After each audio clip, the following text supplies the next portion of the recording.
ametuletea chumvi. Amina. Nani amesikia kitu agano la chumvi? Agano la chumvi. Nani amesikia agano la chumvi? Sija kuuza chumvi wala sija kuhubiri chumvi. Habari ya chumvi. Amina. Agano la chumvi. Amina. Kwa kitu agano la chumvi. Nani ananiambia matumizi ya chumvi? Matumizi ya chumvi.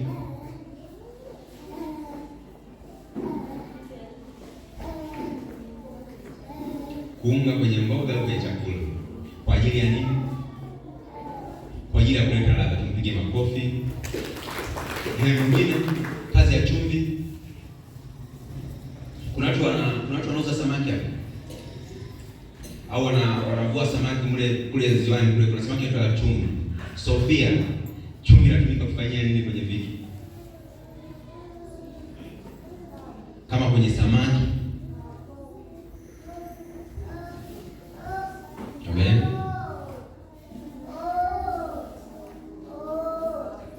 Ongeza ladha.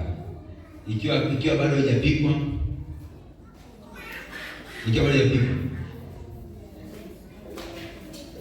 Inaleta ladha ya samaki. Amina, tupigie makofi. Karibu mama. Amen. Amen. Amen. Mpigie makofi mama. Inatumika kusindikia vitu, kuvitunza vitu vikaenda mrefu. Amen. Sasa kitendo cha kuwa sisi ni wana wa Mungu, Mungu amefanya nasi agano la chumvi. Amen. Amen. Mungu akafanya mimi na wewe agano la nini? Maana yake agano la milele. Soma katika kitabu cha Hesabu uone. Hesabu 18 mstari wa 19. Amen. Hesabu 18 mstari wa 19. Hesabu 18 mstari wa 19. Hesabu 18 mstari wa 19. Naomba. Amina. Karibu. Biblia inasema ndio sadaka zote za kuinuliwa ndio za vitu vitakatifu ndio wana wa Israeli wavisogezavyo ndio kwa Bwana nimekupa wewe na wanao na binti zako pamoja nawe, ni haki yenu ya milele, ni agano la chumvi la milele mbele za Bwana kwa ajili yako na kizazi chako pamoja nawe. Amen. Jamani, nani ameona agano la chumvi? Nani ameona agano la chumvi? Kanisa mmepoa sana. Simameni.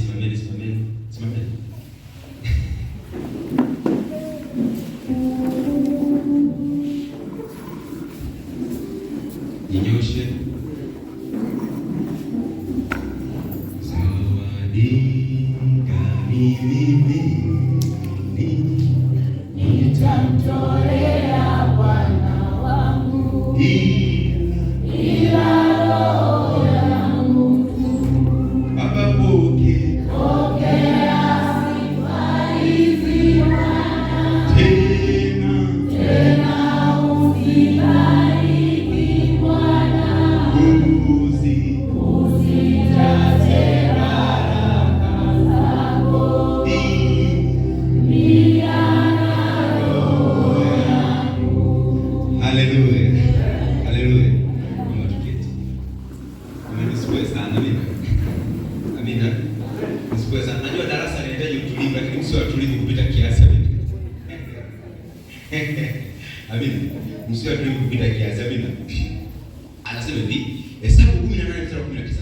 Sadaka zote za kuinuliwa za vitu vitakatifu wana wa Israeli wavisongezavyo kwa Bwana nimekupa wewe na wanao na binti zako pamoja na. Hapa niko nazungumza na Walawi. Amina. Anaongea na Walawi, watumishi. Wewe ni mtumishi. Amina. Sema mimi ni Mlawi. Amina.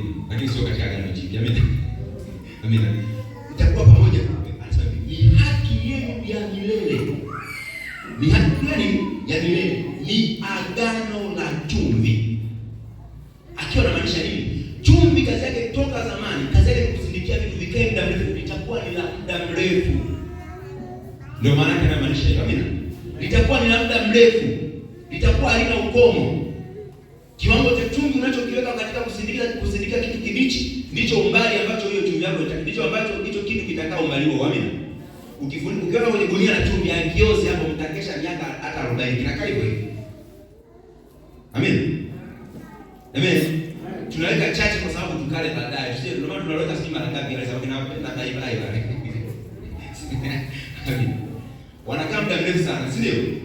Sasa hilo ni agano la chumvi. Mungu sasa kitendo cha kuamini Yesu Kristo sisi kinakuwa ni kama agano la chumvi. Katika Biblia hii agano limeandikwa mara 2 tu kuweka ushahidi. Pia kwenye kitabu cha Mambo ya Nyakati wa Pili. Amen. Pia kwenye kitabu cha Mambo ya Nyakati wa Pili 13 mstari wa kwanza mpaka 15 mpaka 5. Amen.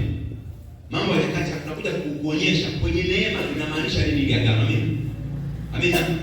Kwenye neema linamaanisha nini agano? Mambo ya Nyakati wa Pili 13 mstari wa kwanza mpaka wa 5. Mambo ya Nyakati wa Pili 13 mstari wa kwanza mpaka 5.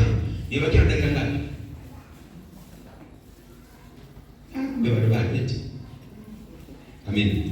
Mambo ya Nyakati wa Pili 13 mstari wa kwanza mpaka wa 5.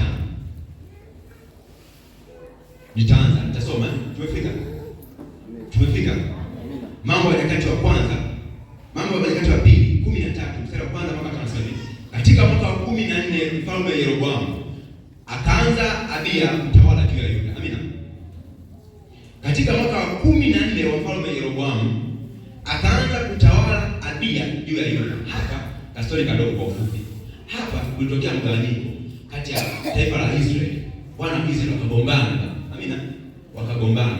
Walipogombana, Rehoboamu, kitendo cha Rehoboamu kutokuwaruhusu akina Yeroboamu kuweza kukaa kwa amani, akasikiliza ushauri wa vijana, akaacha ushauri wa wazee. Mwisho wa siku akasababisha taifa livunjike. Daudi alilolipatanisha kwa kupigana na Sauli miaka mingi, Rehoboamu akaja kulivunja, mwana wa Sulemani. Alipolivunja lile kile kitendo, makabila yakagawanyika. Makabila 11 yakaenda juu, wakatengeneza mji wao unaitwa Samaria. Ndio Yeroboamu akaenda huko Samaria. Makabila mawili yakabakia huko chini. Sasa tunasema mbona makabila 12 unasema makabila 11 juu, makabila mawili chini. Hapo makabila 12. Hapo 13 sio? Yusufu alizaa na wangapi? Yusufu alizaa na wangapi? Nani na nani? Efraim na nani? Na Manase, sio? Akafanya Mungu akatengeneza yale kama makabila. Amina. Kabila la Efraim na kabila la nani? La Manase. Lakini wote wakanachukua baraka ya Yusufu, sio?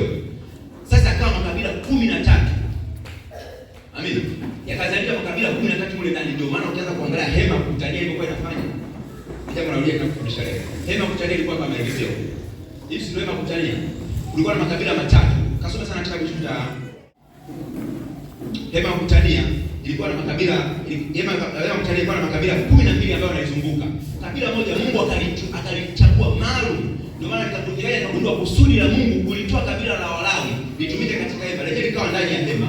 Lakini makabila matatu yakawa mashariki, makabila matatu yakawa magharibi, mengine yakawa kaskazini, mengine yakawa kusini. Kwa makabila mangapi? 3 mara 4 12 yamezunguka. Kabila moja la Walawi likabaki katikati kwa ajili ya utumishi wa hema tu. Hao Walawi ndio Mungu akasema nitengeeni Walawi kwa niaba ya mzaliwa wa kwanza. Amina.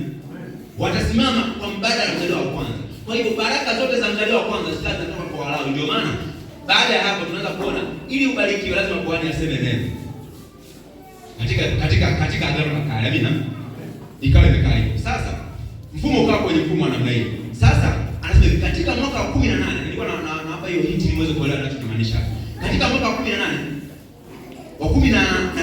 wa mfalme Yeroboamu. Yeroboamu alikuwa Israeli. Hilo taifa likawa linaitwa watu wanaitwa wa Israeli na watu wengine wakazaliwa huko ndani wanaitwa watu wa Yuda. Amina. Yuda akabakia huko chini na kabila moja tu, na kabila la Benjamini. Kwa sababu Benjamini wamebakia wachache sana. Na kabila akabakia na Benjamini. Akaanza kutawala Abiya juu ya Yuda. Yeroboamu ni mtawala wa Israeli, Abiya ni mtawala wa Yuda. Amina. Mji mkuu ulikuwa Yerusalemu kwa Yuda, mji mkuu kwa Israeli ulikuwa Samaria. Amina. Miaka mitatu akatawala huko Yerusalemu, na jina la mamaye aliitwa Maaka binti Herueli wa Gibea. Kulikuwa na vita kati ya Abiya na Yeroboamu. Watu wa baba mmoja, watu kutoka kwa Yakobo wakaanza kugombana. Amina. Vita ikaanza kugombana. Anasema hivi mstari wa 4. Basi Abiya akasimama juu ya kilima cha Semaraimu. Amina. Abiya akasimama juu ya kilima cha Semaraimu kilichoko mlimani mwa Efraimu, akasema nisikieni enyi Yeroboamu na Israeli wote. Kumbuka wenyewe hawa ni Yuda. Hawa Yuda, utukufu wa Mungu kwa Yuda kuondoka. Amina. Ni ahadi ya milele alikuwa ameagiza toka muda. Toka anatoa baraka ya Yakobo. Ni ahadi ya milele katika Yuda. Makabila yote yanaenda kuasi, yote yakaenda vibaya. Kabila ya Yuda pekee yake libaki lisimama na Mungu. Amina. Abia akasimama akisema jamani, nasikia ka story. Amina. Basi Abia akasimama juu ya kilima cha Semaraimu kilichoko mlima wa Efraimu, akasema, nisikieni enyi Yeroboamu na Israeli wote. Mstari wa 5. Je, haikuwapasa kujua kwamba Bwana Mungu wa Israeli alimpa Daudi ufalme juu ya Israeli milele, yeye na wanaye kwa agano la chumvi? Amina.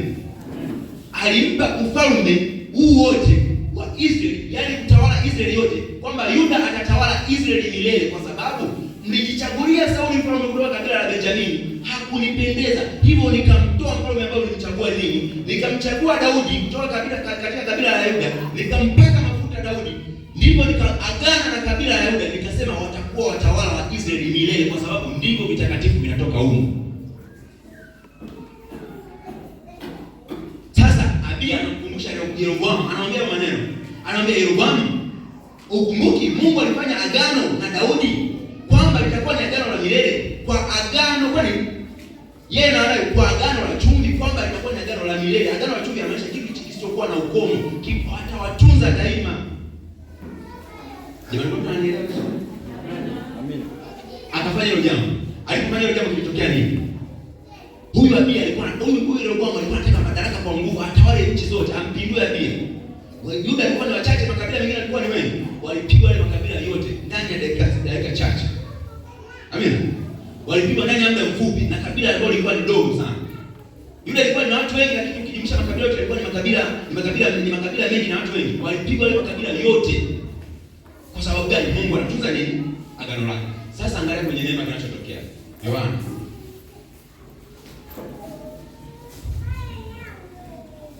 Mungu amekupa agano la urithi. Haliishi kesho jamani. Haliishi ukiondoka hapa kanisani. Amina. Wewe ukiwa hapa kanisani unajiona mwana wa Mungu, ukitoka hapo nje umebadilika kabisa, sio mwana tena wa Mungu. Unakata tena tamaa, unarudi nyuma, unajiona dhaifu, unakuwa mwoga. Confidence, ule ujasiri ulionao mahali hapa, ndio ujasiri ambao uko huko nje. Amina. Ndio ujasiri ambao unatakiwa uende nao kazini kwako. Ndio ujasiri ambao unatakiwa uende kwenye biashara yako. Ndio ujasiri unatakiwa uende kwenye ofisi yako. Ndio ujasiri ambao unatakiwa utembee nao kila siku, kwamba mimi ni mwana wa Mungu, ninatawala mazingira yote haya. Amen. Ni agano imara, ni agano imara lisilokuwa na ukomo, ni agano lisilokuwa na ukomo eti tunaishia tu kanisani, eti tunaishia tu mazingira haya. Haliishi hapa, ni agano la milele, linaendelea nyumbani kwako, linaendelea kwa jamaa zako, linaendelea kwa ndugu zako, ni agano la milele. Yohana 10 mstari wa 28 na 30.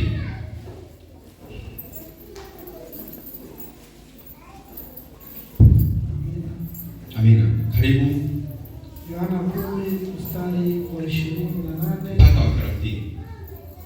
Nami nawapa uzima wa milele. Nami nawapa uzima wa milele. Wala hawatapotea kamwe. Wala hawatapotea kamwe. Wala hakuna mtu atakaye wapokonya katika mkono wangu. Jamani, chai itakupokonya kwenye mkono wangu. Hofu itakupokonya kwenye mkono wangu.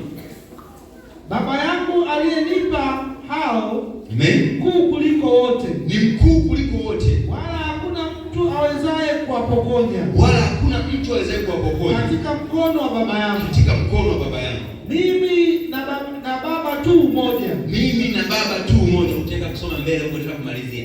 Anasema kwa kuwa mimi na Baba tu mmoja, nani na Baba wamekuwa umoja. Amina.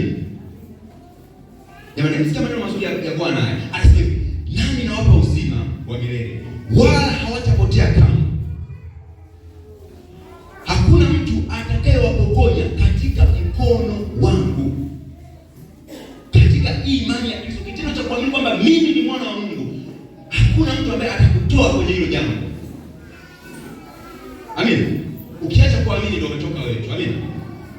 Ukiondoka hiyo kuamini ndio umetoka wewe, lakini hakuna mtu ambaye atakutoa katika huo mkono. Hakuna mchawi ambaye atakutoa kwenye huo mkono.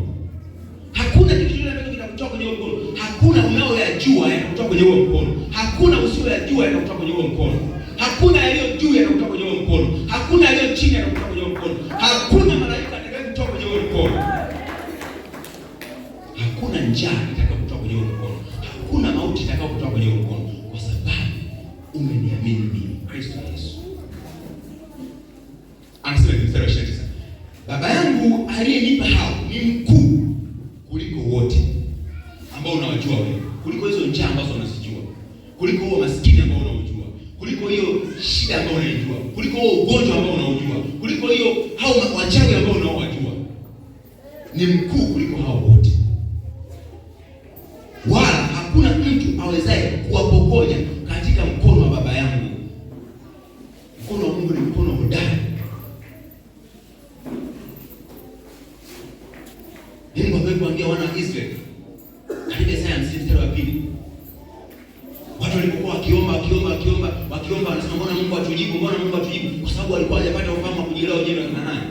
Mungu akamwambia neno moja, akamwambia mbona nilipokuja hakukuwa na mtu? Mbona nilipokuja hakukuwa na mtu? Mbona nilipoita hakuna aliyeitika? Wapendwa, kwa nini naongea neno hili? Watu wengi tunakuwa wana wa Mungu bado tunaingia kwenye zile hofu na mashaka. Mungu anapokuja anakuta uko na hofu na mashaka. Hawezi kukupatia miliki kama una hofu na mashaka, kama bado ni kitoto kidogo. Anakuuliza mbona nilipokuja hakukuwa na mtu? Sikumkuta jasiri aliyoomba. Sikumkuta yule mtu ambaye ametoka asubuhi ya leo, ametoka amefikapa amesema, Bwana wangu, Mungu wangu, mwanao nimekuja, naomba unisikie, naomba uniondolee ugonjwa wangu, naomba uniondolee hichi kitu. Huyo mtu akaomba, Mungu akasema, nakuja kujibu. Mungu anapofika anakuwa ametoka hapo nje, anasema, jamani, mimi hapa nishakataliwa. Mimi mapepo yananisonga. Jasiri mbona simuoni? Utampatia ugonjwa nani? Nilipokuja mbona sikukuta mtu? Ule utukufu ambao unaona, ule moyo wa kuombea, mbona sikukuta? Nilipoita mbona kuna itika? Hata nilipoita jasiri, hakuna jasiri, ushakuwa dhaifu tayari. Nyenyekevu, hakuna nyenyekevu tena, ushakata tamaa. Tatu kavu, kesho umezini.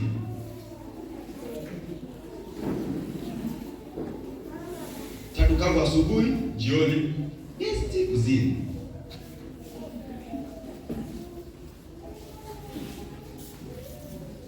Ishirini na moja kavu, jioni kusengenya watu. Atakapokuja kujibu anakukuta haupo. Anakuta yule mtu aliyenyenyekea hayupo. Mungu anauliza swali. Mwisho siku anajibu nini? Anasema hivi, au unataka kuniambia kwamba mimi mkono wangu ni mfupi? Kwamba Mungu alijaribu kukufikia, akashinda kukufikia. Au unataka kuniambia kwamba mimi sina nguvu? Anasema hapana. Mungu anajikubali. Anasema katika waraka wa pili wa Timotheo 2:13, kama ninyi hamwamini, mimi nadumu kuaminiwa.